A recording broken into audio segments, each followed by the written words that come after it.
It began in the US with a mortgage problem, the losses of masses of money by making bad loans to homeowners.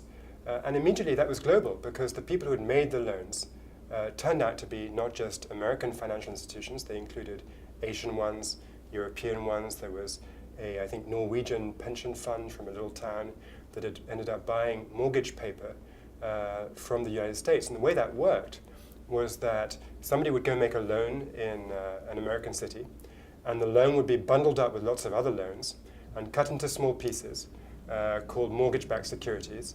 And then sometimes those mortgage-backed securities were bundled up again into another thing called the collateralized debt obligation. And then pieces of this thing, the CDO, the collateralized debt obligation, were sold by international banks all over the world. So immediately, a mortgage crisis in the US became an international crisis. Well, this crisis has gone in several waves. At first, it looked as though the countries that were most financially interlinked with the United States would be the most affected. So that meant countries with big financial institutions, the European countries that had owned a lot of the American debt, some Asian banks which had owned some as well. Those seemed to be the countries that would be affected. But pretty soon, the whole crisis started spreading because a collapse in American demand, the inability of American consumers to carry on spending quite so much, took away the main prop for world growth that had been there for the last 5 years.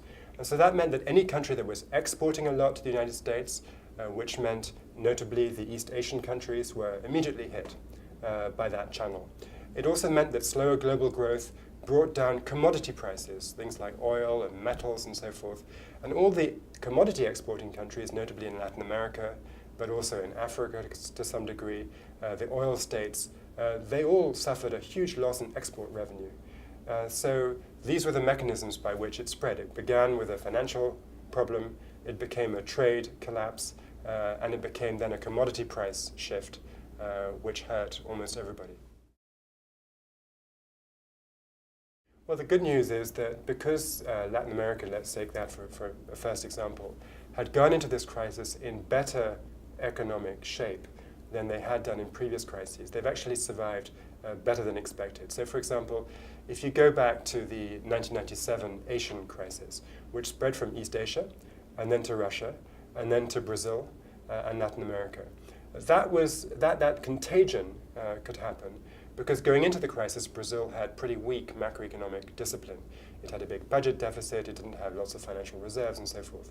This time, you've had a much bigger shock to the world economy because the US mortgage sector was a way bigger loss of capital than anything that happened in 1997 in Asia. And Brazil, for a while, had a bad moment. But I think it stabilized pretty well because going into this crisis, Brazil had a budget surplus, it had a lot of reserves, it basically had its own economic house in order. And some of the same is true of Africa. Going into this crisis, Africa had pretty strong growth. It's slowed down, but it hasn't been as catastrophic as it would have been if the patient hadn't been in a healthy, had a strong immune system in the first place. Inevitably, growth is part of achieving those goals.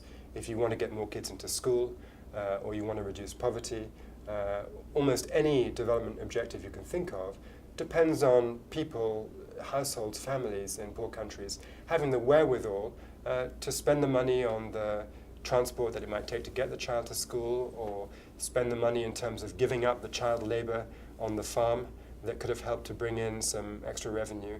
So all these human goals take income. Growth is at the center of reducing poverty. And when growth goes down in the big economies, it has a ripple effect all around the world, and so the poorest countries in the world are affected too.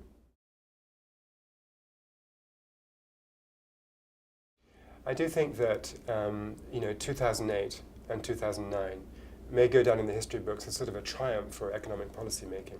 Of course, policy errors got us into the mess, but I think incredibly proactive policy responses, starting around the time when Lehman Brothers collapsed on September the 15th, 2008, really will, I think in hindsight, be seen to have made the difference. Because when you got into this absolutely disastrous freezing up of the financial system, it really did feel like a repeat of the 1930s potentially. And the fact that now we have green shoots, growth is coming back, it's not going to be a quick return to prosperity. But we've averted the worst, and I think that's a tribute to the aggression with which policymakers responded.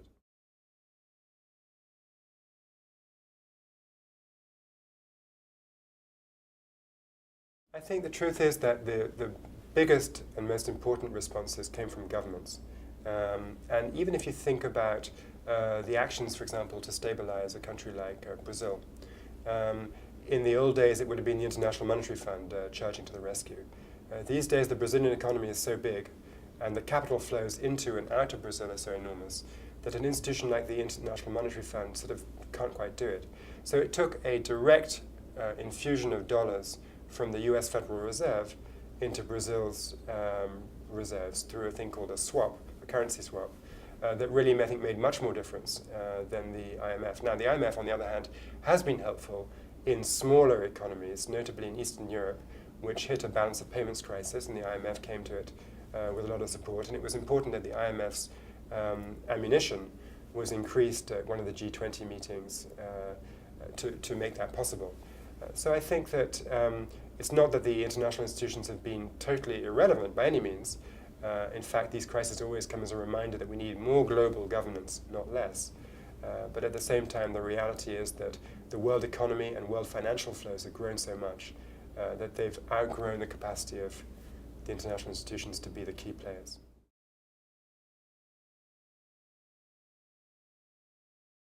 Well, I have an unconventional response to this question about what the one key change would be, and perhaps it relates to the fact that I'm writing a book about this subject. But I do think that, the fact that you had big financial institutions that were too big to fail, and therefore were bailed out, and therefore next time won't be careful to avoid the same errors and may make the same stupid loans and get the world into trouble all over again. That's the thing that really keeps me awake at night.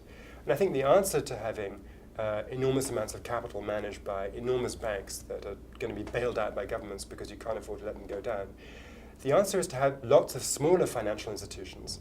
They're going to take the risks instead of them. And those things are called hedge funds. The irony is that they've been vilified by some policymakers. They're viewed as secretive and dangerous and risk-taking and so forth.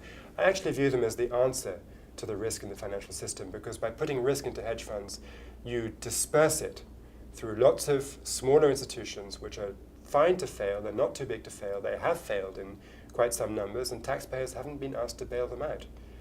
So I would say that's a key response.